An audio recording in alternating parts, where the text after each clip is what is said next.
Bonjour à tous et bienvenue sur cette nouvelle vidéo qui va être une vidéo bilan de la milieu du mois de décembre. C'est pas quelque chose que j'ai l'habitude de faire, des bilans comme ça, mais là, croyez-moi, l'heure est grave. L'heure est grave parce qu'on a eu deux soucis. Enfin non, on a eu un souci, puis il y a un autre truc que j'ai très mal géré, c'est-à-dire que on a dû payer une facture de fuel pour remettre du fuel dans notre cuve qui n'était pas prévue, qui nous est tombée dessus et qui nous a coûté 840 euros. Et puis j'ai eu aussi des soucis avec mon budget course que je n'ai pas du tout réussi à maîtriser comme il fallait et je vais vous expliquer tout ça. Donc déjà, cette fameuse facture de fuel. Euh, Excusez-moi, j'ai dû couper, mon fils avait besoin de moi. Je disais donc que donc pour cette histoire de fuel, en fait, alors nous avons une enveloppe chauffage sur laquelle je mets tous les mois minimum 30 euros, puisque en fait notre production d'eau chaude et de chauffage fonctionne avec une chaudière à fuel et donc une cuve à fuel que nous faisons remplir normalement une fois par an. Et donc nous ne payons pas tous les mois une facture d'électricité ou de gaz pour notre chauffage, etc. comme tout le monde, mais nous payons le remplissage de la cuve à fioul une fois par an. Ce qui coûte en fait un gros billet, une grosse somme à sortir d'un seul coup. C'est donc pour ça que je remplis mon enveloppe tous les mois. Mais je ne pensais pas que j'aurais besoin de remplir la cuve aussi rapidement. Ce qui fait que ben, là, ça a été fait un petit peu en urgence puisque un matin en se réveillant, il faisait 16 degrés dans la maison, il n'y avait plus du tout de chauffage, plus d'eau chaude. On a appelé le plombier qui est venu vérifier et il s'avère en fait que la cuve à fioul était quasiment vide, sauf que la jauge ne fonctionnait pas correctement et puis enfin bref, c'était noté qu'il restait des centaines de litres dans la cuve alors que pas du tout, il fallait la re-remplir. Donc on a dû faire venir un transporteur en urgence pour remplir la cuve. On en a donc eu pour 842 euros, je crois que c'est ça, je crois que c'est 842. C'est ça. Nous en avons eu pour 842 euros. J'ai fait un chèque qui va bientôt être débité du compte. Et donc, bah, il va bien falloir que je sache où est-ce que je vais sortir ces 840 euros, puisque là, sur mon enveloppe chauffage, j'ai pas cette somme-là, hein. On va regarder, mais j'ai 410 euros en espèces et j'ai 195, donc 200 euros sur mon enveloppe virtuelle. Donc ça me fait, ouais, j'ai 610 euros, quoi. Ça veut dire que j'ai 230 euros à sortir d'une autre enveloppe. Donc voilà, il va falloir qu'on s'occupe de ça. Il va falloir aussi, donc je vais complètement la vider, cette enveloppe chauffage. Il va falloir que je la remplisse assez rapidement également, puisque, alors j'espère qu'on ne va pas avoir besoin de remettre du fuel dans notre maison là sur les prochains mois. J'espère vraiment. Mais ce qui est sûr en tout cas, c'est que nous allons partir d'ici vers le mois de mars, avril, maximum mai. Et dans notre nouvelle maison, nous allons avoir à peu près le même mode de chauffage puisque on va chauffer avec une cheminée et donc il faut faire livrer du bois. Et le bois, ben, c'est comme le fuel, ça se paye à la commande en une seule fois et donc il y a un gros chèque à sortir en une seule fois selon le nombre de stères qu'on va faire rentrer. Donc il faut absolument que je remplisse rapidement cette enveloppe chauffage parce que je sais que je vais avoir besoin de la vider encore une fois dans les prochains mois. Voilà, voilà. Donc ce premier souci de fuel qu'on n'attendait pas, il va falloir s'en occuper. Et ensuite, le deuxième problème que j'ai rencontré, c'est que j'ai très mal, mais alors extrêmement mal géré mon enveloppe course ce mois-ci. Alors ce mois-ci, c'est 2 premières semaines du mois, enfin 3 quasiment. Euh, Puisque, comme vous le savez, j'ai une enveloppe course, un budget course de 400 euros par mois, que je divise normalement en 100 euros par semaine. Là, c'était un mois un petit peu particulier, puisqu'en décembre, il y a 5 semaines. Donc, je m'étais dit que du coup, bah, j'allais continuer à diviser 100 euros sur 4 semaines et que j'allais faire une semaine blanche, une semaine vide placard, quelque chose comme ça. Sauf que j'ai géré n'importe comment, j'ai fait n'importe quoi.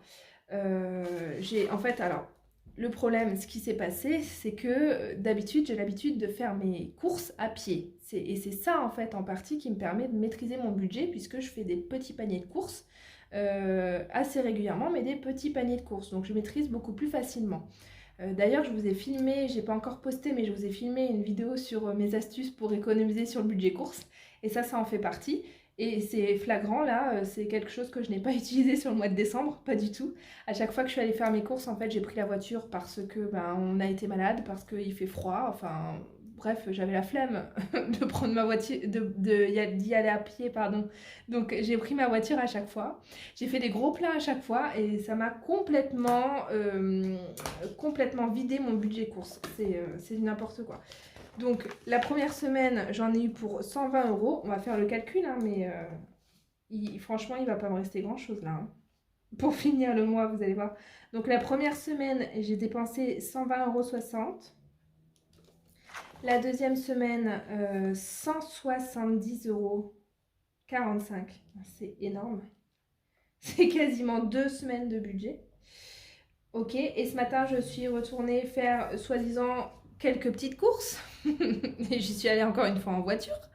J'étais censée faire quelques petites courses et j'en ai eu pour 70 euros. Sachant que faut encore que j'aille au marché demain pour acheter mes fruits et légumes. Enfin, surtout mes légumes. Donc voilà, ça va me faire encore mon budget de 100 euros la semaine, mais j'ai déjà tout claqué sur le mois, quoi, en gros. Donc plus 70, ça me fait 361 euros. Voilà, genre, il me reste 40 euros pour finir le mois. Sachant que demain, je pense que je vais dépenser facilement 20 euros au marché pour acheter mes fruits et légumes. Donc bon, tant pis. Voilà, je me dis qu'il reste 40 euros, ça va me faire mon marché de demain et puis certainement le début de semaine prochaine ou d'acheter 2-3 fruits pour la semaine prochaine. Et puis, ben, il va bien falloir que je réinjecte de l'argent dans mon budget course, puisque là, bah, c'est évident que je ne vais pas réussir à finir le mois avec mes 40 euros. Donc, bon, bah tant pis, c'est comme ça. Au moins, j'aurais essayé. Ça n'a pas fonctionné. C'est vrai que le mois de décembre, c'était pas forcément le meilleur mois pour tenter le mois à 5 semaines avec 400 euros. C'est vraiment, mais vraiment compliqué de respecter ce budget 400 euros pour 4 personnes sur 5 semaines. C'est vraiment compliqué. Donc bon, voilà, je vais repartir à zéro. Mes 40 euros, je les garde pour le marché de demain, pour le début de semaine prochaine. Et je vais donc réinjecter 100 euros sur mon budget course pour finir le mois. Ça me paraît raisonnable. En grosso modo, ça me laisse 50 euros par semaine sur les 2 prochaines semaines. Sachant que j'ai ma maman qui va venir nous voir pendant les vacances de Noël et qui reste avec nous pendant une semaine. Donc ça me fait quand même un repas à prévoir en plus à chaque fois. Mais en même temps, il va y avoir le repas de Noël, le repas du Nouvel An, tout ça c'est prévu que ce soit payé avec mon enveloppe Noël, donc ça va pas sortir de mon budget course. Comme on sait à chaque fois, les repas de fête comme ça, il reste toujours énormément de restes, hein, donc on mange dessus en fait finalement sur plusieurs jours. On va aussi également être invité à droite à gauche plusieurs fois là sur les 2 prochaines semaines. Donc je pense là que 100 euros ça va être faisable pour les 15 prochains jours. Et puis en fait de toute façon il n'y aura pas le choix, il faudra que ce soit faisable. Parce que je ne vais pas à chaque fois remettre de l'argent sur ce budget course, c'est pas possible. Donc on va faire avec. Bon là mes placards sont pleins, mon frigo est plein, franchement mon congélateur même est plein. Il va d'ailleurs falloir que je commence à le vider parce que je vais avoir des choses à entreposer dedans le mois prochain. Donc voilà, je pense que ça devrait le faire avec les 100 euros. Il va falloir que ça le fasse avec les 100 euros. Voilà, voilà. Donc, on va déjà commencer. Ah oui, alors je vous ai pas dit non plus, il y a quand même 2 bonnes nouvelles dans l'histoire. C'est que, est-ce que mon cadrage est bien depuis tout à l'heure? Oui, ça va. Il y a quand même 2 bonnes nouvelles dans l'histoire. C'est que, comme vous le savez, je suis inscrite au Pôle emploi. Et donc, le Pôle emploi me verse, là, sur cette fin d'année, une prime, je ne sais plus comment ils ont appelé, une prime de Noël ou une prime de fête de fin d'année, quelque chose comme ça. De 152,45 €. Donc ça c'est nickel, c'était pas prévu, je ne m'attendais pas à recevoir cette somme-là, donc c'est plutôt très bien. Et puis également mon mari en fait sur son salaire du mois de novembre avait eu des récupérations et des paiements d'heures sup à hauteur de 377 €. Je les avais pas comptés dans le budget quand j'ai fait mon budget du mois de décembre. Je les avais pas comptés dedans parce que je me base toujours sur le salaire du mois précédent. Je mets toujours un mois de différé en fait si vous voulez. Donc normalement là c'est 377 euros, j'aurais dû les intégrer pour le budget du mois de janvier. Mais là au vu de la situation, on va les dispatcher tout de suite et comme ça pour le budget du mois de janvier on repartira bien à zéro quoi. Donc voilà, je pense que de toute façon, la prime de Noël du Pôle emploi, bon, ben, ça va être vite réglé. 152 euros, ben, je vais prendre 100 euros pour mon budget course. Et puis les 52 euros qui restent, ça va aller dans l'enveloppe Noël. Et puis ensuite, les heures sup de mon mari, on va voir, ben, il y a une grosse partie qui va aller dans l'enveloppe chauffage, ça c'est sûr, mais j'ai pas envie de tout mettre non plus. J'ai quand même envie qu'on se garde un petit peu de cet argent-là pour se faire plaisir, quoi, entre guillemets. On va voir comment je vais dispatcher ça. Donc déjà, pour commencer, eh bien, je vais remplir mon enveloppe tampon, puisque, en fait, ah oui, je vous ai pas dit non plus, mais forcément, ce matin, en course, eh ben, j'ai dû payer par carte bleue, puisque j'avais pas prévu assez d'espèces avec moi. Je me suis j'ai un peu été prise au dépourvu, une fois arrivée à la caisse. Et donc j'ai mon enveloppe course, mon enveloppe cash course qu'il va falloir que je rebascule sur l'enveloppe tampon. Et j'ai également l'enveloppe hygiène puisque j'ai fait deux trois achats pour l'hygiène de la maison ce matin et j'en ai quand même eu pour 25 euros puisque j'ai acheté, vous savez, des galets pour les absorbeurs d'humidité et ça coûte vraiment extrêmement cher. Donc voilà, j'ai aussi ces 25 euros là à redispatcher. Alors, eh ben on va commencer par l'enveloppe hygiène, hein.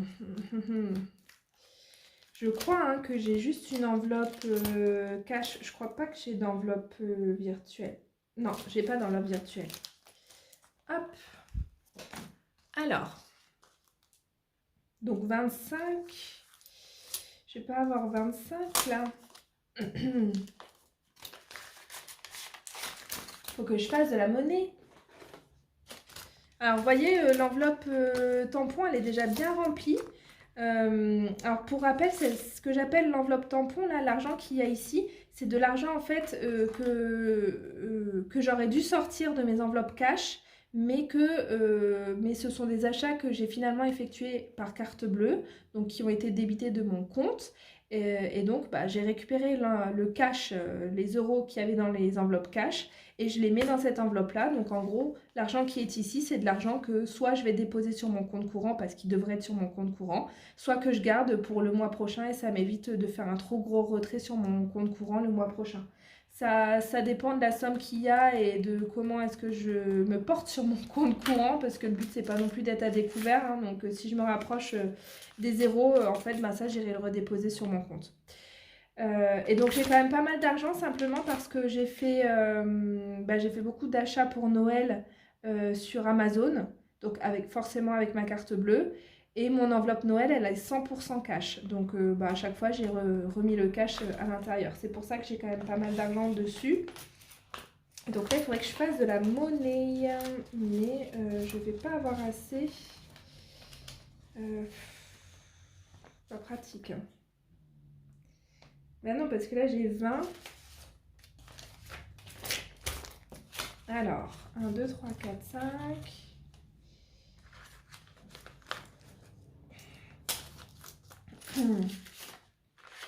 Voilà. Et donc, j'ai besoin, j'ai dit 25, je vais arrondir, c'était 25,37 €, je vais arrondir à 25 €. Voilà. Je vais reprendre 5, j'ai vu qu'il y avait 5. Ouais, voilà. Hop. Donc ça...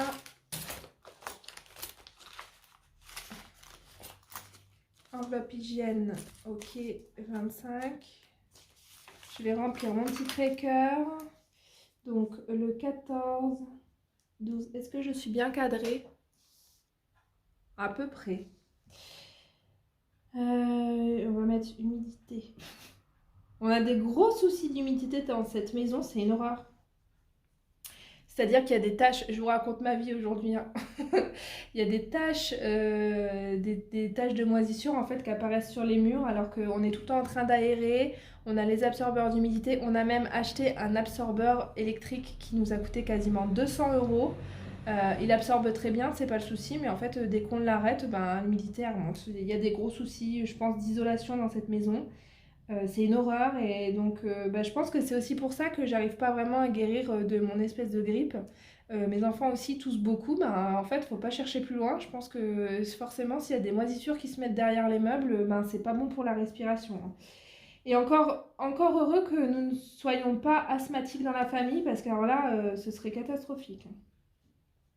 Enfin bref, voilà pourquoi j'achète des galets là, des galets absorbeurs d'humidité. Et ça coûte très cher ces trucs-là. Et en plus, ça me fait pas descendre le taux d'humidité énormément, hein. Pas un truc de fou. Mais je me dis déjà, à côté des lits, ça permet qu'il y ait quand même, je pense, moins de moisissures qui se mettent à côté des lits. Et puis dans les armoires aussi, je préfère en mettre à proximité des armoires pour éviter que le linge sente le... Ça sent pas le moisi, mais ça sent l'humide en fait. Donc voilà. On a hâte, mais on a vraiment hâte de partir de cette maison parce que elle est pas saine, quoi. Notre maison n'est pas saine. Bon, bref. Alors ça, vous voyez, c'est mon tracker. C'est le tracker de mon enveloppe tampon, hein. Il est magnifique. Alors, pas grave, hein. Le tout c'est que je m'y retrouve. Donc j'avais mis 25 € hygiène et c'était... Donc c'est le 14. Ok. Et puis du coup, donc ça, c'est bon. C'est fait et c'est en espèces. Je vais surligner en orange pour dire que c'est parti sur l'enveloppe tampon. Et puis celui-là aussi, du coup, les courses. Je vais mettre 70 €. J'en ai eu pour 69,87 €, donc je vais mettre 70. Donc comme vous savez, moi, mon enveloppe course, elle est dans mon portefeuille. 6 et 7. Ah, je vais même mettre 2 billets de 5. Voilà.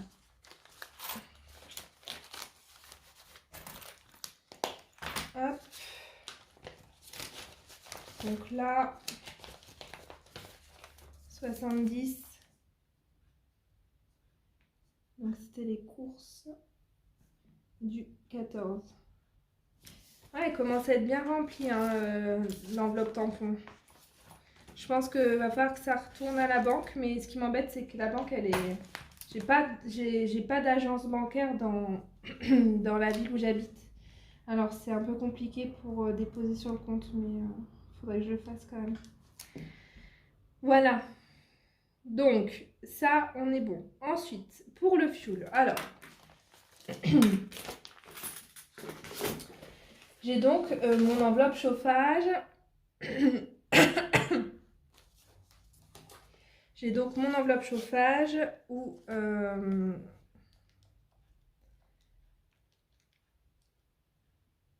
605. J'en ai eu pour, on a dit 842. Donc il faut que je trouve 237 €. Donc déjà là, j'ai 605 €, ça va aller pour le fioul, on va le noter tout de suite.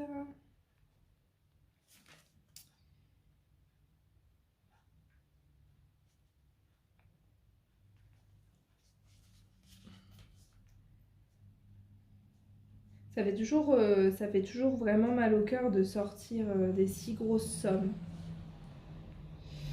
d'un coup, mais bon, c'est comme ça. Après, en soi, on ne paye pas tous les mois. C'est vrai qu'avant, dans mon ancienne maison, où j'avais un chauffage électrique, bah, j'avais une facture de plus de 200 € d'électricité tous les mois. Là, aujourd'hui, j'ai 70 € d'électricité, donc l'un dans l'autre, voilà. Mais bon, c'est quand même pas facile de devoir sortir des grosses sommes comme ça brûle les doigts, quoi. Et donc, j'ai dit qu'il me manquait 237, et ben, je pense que je vais regarder ce que j'ai là. Mais je pense que j'ai une enveloppe, voilà, travaux IMO. J'ai 680, bah, je vais prendre dessus, hein. Prendre 240 et puis voilà. 240. Normalement, cette enveloppe travaux IMO, c'est vraiment pour quand on a des travaux, des trucs comme ça à faire. Ce qui va être le cas dans notre future maison, puisque nous rachetons en fait une maison. Ici, nous sommes locataires. Et donc, ça c'est pareil, ça m'embête, c'est de l'argent ouais, c'est de l'argent qui nous aurait bien servi. Mais bon, tant pis, de toute façon, il n'y a pas le choix. Donc, on va mettre facture fuel. 240.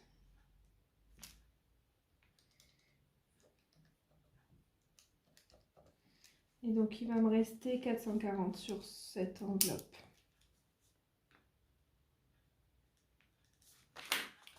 Voilà. Je vais mettre plus de 140. Plus de 140. Enveloppe IMO. Bon, donc ça, il faut que j'aille le déposer sur le compte courant. Et puis voilà, on n'en parle plus, au moins c'est fait. Et donc ça a été enlevé de l'enveloppe chauffage, ainsi que de l'enveloppe IMO.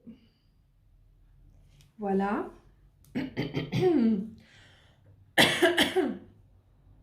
Bon.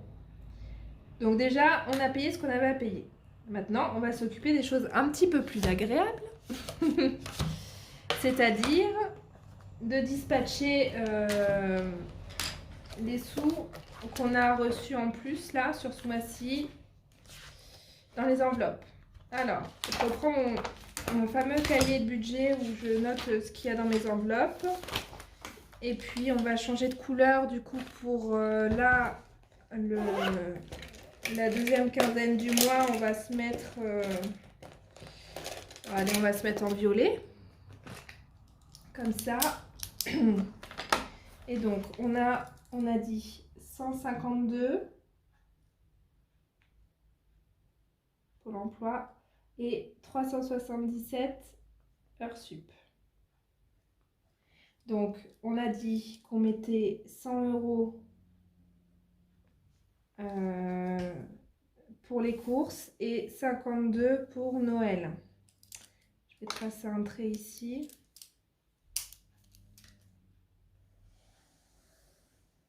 Ça va être un torchon le truc, mais bon. 52. Est-ce que je vais même arrondir à 60 ? 60, allez, 60 pour Noël. Et donc, en gros, eh bien, il nous reste 370 € à dispatcher. Donc, je pense que... Bon, désolée, je viens de me rendre compte que mon téléphone avait arrêté de filmer. J'avais plus de stockage. J'avais plus de place, en fait, sur le téléphone. Donc, il a arrêté de filmer. Et j'ai continué sans vous. C'est pas grave, je vais vous expliquer ce que j'ai fait. Alors, en plus, ça m'a permis de voir que j'étais quand même cadrée un peu loin et que vous ne deviez pas y voir grand-chose. Donc, au moins, comme ça, j'ai tout bien recadré. Ça devrait aller pour vous. Alors, je vais t'arrêter sur les 60 € pour Noël. Donc, je vous reprends tout pour vous dire comment est-ce que j'ai dispatché. On avait donc 150, j'ai arrondi à 153 € de prime de fin d'année pour l'emploi. Pardon. Et nous avions également 377 € d'heures supplémentaires. J'ai donc ajouté 100 € sur le budget courses. Ensuite, j'ai mis 200 € sur l'enveloppe chauffage, 30 € sur l'enveloppe santé. Donc ça, je vous expliquais qu'en fait, l'enveloppe santé... Alors, j'avais un dilemme, je ne savais pas trop si j'allais mettre sur l'enveloppe loisirs ou l'enveloppe santé, puisque je me disais loisirs, ça va être les vacances scolaires. Donc pendant les vacances, on aime bien sortir, faire des choses qu'on ne fait pas en temps normal. On va à la piscine, on va au bowling, à la patinoire, dans les aires de jeux couvertes, ce genre de choses. Et donc il faut quand même un budget un petit peu plus important quand c'est les vacances.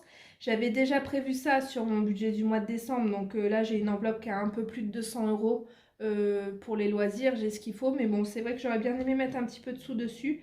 Sauf que j'ai préféré abonder sur l'enveloppe santé puisque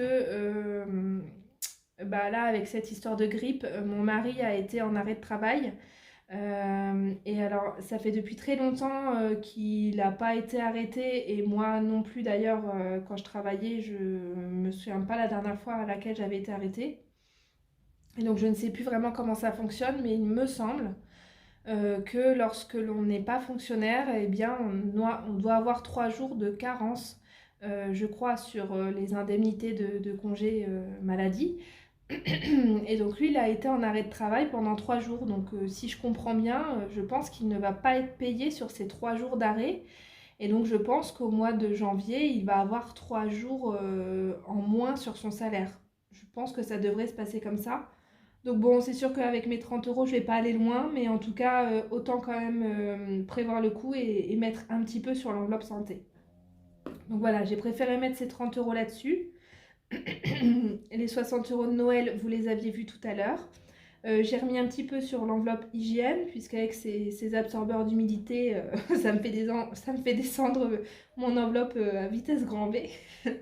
J'ai remis un petit peu aussi sur l'enveloppe vêtements, puisque j'ai fait des achats ce mois-ci sur Tape à l'œil. J'avais besoin de racheter des gants, écharpes, etc. pour ma fille.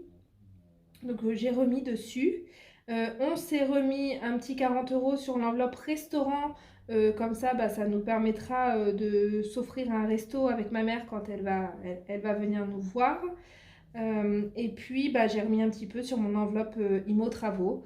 J'ai remis 50 euros pour combler un petit peu là, les 200 et quelques que j'ai dû sortir pour le fuel, quoi. Donc voilà, je pense que là on est pas mal.